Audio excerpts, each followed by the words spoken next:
Nag-aapela na ng tulong sa gobyerno ang ilang taga-Bataan kasunod ng naranasang baha dahil sa malalakas na ulan dala ng bagyong Paulo. At mula po sa Mariveles, nakatutok live si Darlene Kai. Darlene.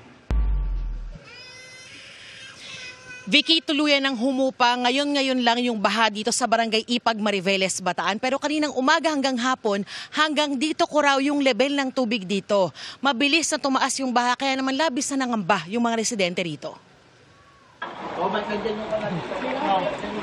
Hanggang dibdib ni MJ ang baha sa Puro 4, Barangay Ipag, Mariveles, Bataan. Kulay putik at malakas ang agos ng tubig. Pahirapan makalabas ang mga residenteng karamihan ay natrap sa ikalawang palapag ng kanilang bahay. Bandang alas 8 raw ng umaga bumuhos ang malakas na ulan sa Mariveles. Kwento ng isa pang residente na si Aisa, nagmistulang ilog ang lower purok 6 ng Barangay Ipag. Pahirapan sa pagdaan sa kalsada. Sa parehong barangay, umabot hanggang liig ng 70 taong gulang na si Carmen ang baha. Basa at nasira ang mga gamit nila. Nanginginig nga ako sa takot baka ako umabot na. Di ba nangyari na po hanggang sahig? Hanggang second floor. Agad nagsagawa ng rescue operations ang Bataan PDRRMO at Mariveles MDRRMO. Bukod sa Barangay Ipag, bumaha rin sa mga barangay Balon Anito, San Isidro at Kamaya. Sa karamihang nababanggit ng ma'am, ng mga residente, 4 feet ang taas. Ang naging suliranin naman po doon sa baha ay yung current.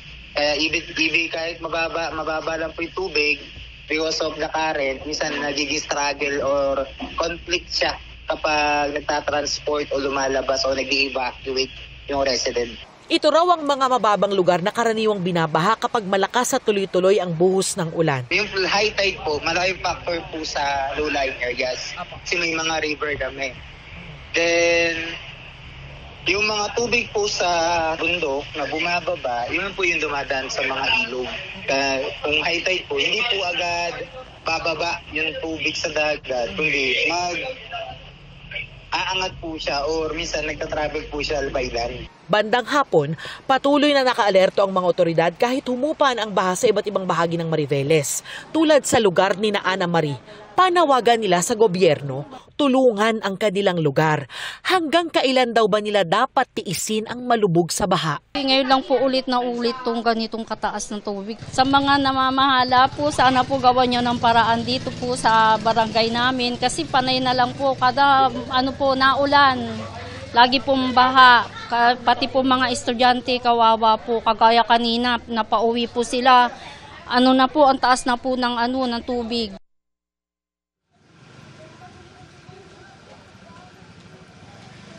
Vicky, walang naitalang casualty yung Mariveles LGU. Sa ngayon ay patuloy daw nilang minomonitor yung lagay ng panahon para mapagdesisyonan kung pauuwiin na nila yung 38 pamilyang inilikas. Yan ang latest mula rito sa Mariveles, Bataan. Balik sa'yo, Vicky. Maraming salamat sa iyo, Darlene Kai.